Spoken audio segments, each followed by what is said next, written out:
Hi friends, welcome to my channel voice of Vishnu. Friends, ఓవరాల్గా match complete అయిపోయింది. అయితే first ఇన్నింగ్స్లో కేకేఆర్ వాళ్ళు అదరగొడతారు అనుకున్నాం. ఎందుకంటే ఫస్ట్ 10 ఓవర్లో కేకేఆర్ వాళ్ళు మామూలు కొట్టలేదు, చితకేశారు.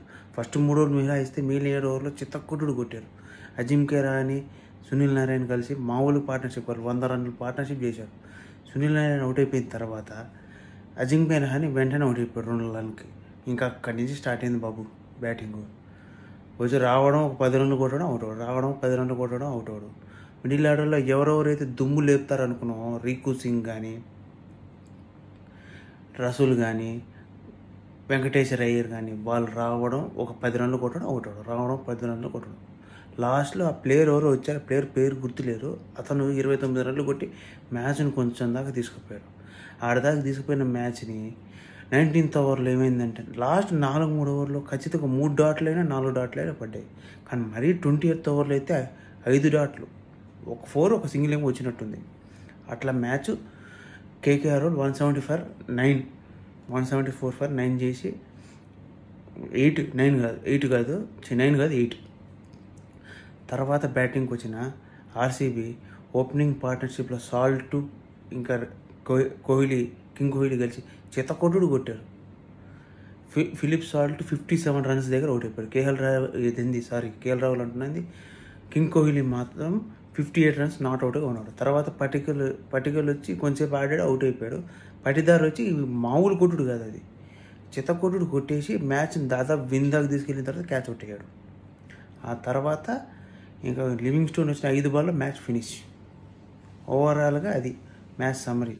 అయితే ఇక్కడ నేను చెప్పాలనుకున్నది ఏంటంటే, నాకు అర్థం కాని విషయం ఏంటంటే, కేకేఆర్ బ్యాటింగ్ వీక్ ఉందో లేకపోతే ఆర్సీబీ బౌలింగ్ వీక్ ఉందో అర్థం కాలే. ఈ రేంజ్లో వీళ్ళని చేత కొట్టి ఓడించేసి మ్యాచ్ని వీళ్ళ చేతులు తెచ్చిపెట్టుకున్నారు. అయితే నేను గెస్ చేసిన కదా, మీకు తెలిసిందే కదా, ఈరోజు ఆర్సీబీ గెలవాలని కోరుకున్నా. ఆర్సీబీ గెలిచింది. అంటే మన ప్రిడిక్షన్ కరెక్ట్ అయింది ఫస్ట్ టైం. సో ఏంటంటే ఆర్సీబీ వాళ్ళు, నాకు కూడా ఏమనిపించిందంటే 18 సీజన్స్ ఆడారు కదా ఆర్సీబీ వాళ్ళు, పాపం కప్పు గెలిస్తే పోతుంది కదా అనిపించింది. ఎందుకంటే పాపం వాళ్ళు 18 ఏళ్ళ కళ. పాపం కోహ్లీ జెర్సీని కూడా 18, దాన్ని కూడా వాళ్ళు ఏంటంటే ఆర్సీబీ వాళ్ళ దగ్గర ఏంటంటే వీళ్ళు చేసే ఓవర్ యాక్టింగ్కి పక్కలు ట్రోల్ చేస్తారు. ఎందుకంటే ప్రతిసారి వీళ్ళు చేసే ఓవర్ యాక్టింగ్కి. నాకు కూడా ఈ సంవత్సరం పోనీలు ఈసారి ఆర్సీబీ కప్ గెలవాలనిపించింది. కానీ ఈరోజు ఆర్సీబీ ఓవరాల్గా పర్ఫార్మెన్స్ అయితే బాగుంది. బౌలింగ్లో కానీ బ్యాటింగ్లో కానీ ఏం చేశారంటే, బౌలింగ్లో అయితే 50 రన్స్ కట్టడి చేశారబ్బా. 230, 240 దాకా పోవాల్సిన స్కోర్ని 175 దగ్గర కట్అవుట్ చేయడం అంటే దాదాపు 50 రన్స్ కట్అవుట్ చేసి మ్యాచ్ ఈజీగా గెలిపించుకున్నారు. రన్ రేట్ కూడా పెంచుకున్నారు. మెయిన్గా బౌలింగ్ యూనిట్ మీద అందరూ తక్కువ అంచనా వేసారు, కానీ బాగానే చేశారు బౌలింగ్. కేకేఆర్ డిఫెండింగ్ ఛాంపియన్స్ని ఓడించారు. తర్వాత ఫస్ట్ ఓపెనింగ్ ఆర్డర్ అయితే భలే ఆడారు.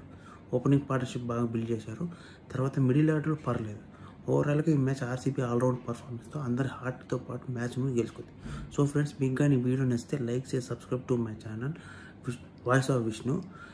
సబ్స్క్రైబ్ చేసుకోవడంతో పాటు బెల్ ఐకాన్ వస్తే ఆల్ ఆప్షన్ ఆన్లో పెట్టుకోండి, కామెంట్ చేయండి. దానివల్ల నా వీడియో రీచ్ అవుతుంది. Thank you for watching. Stay tune for more videos.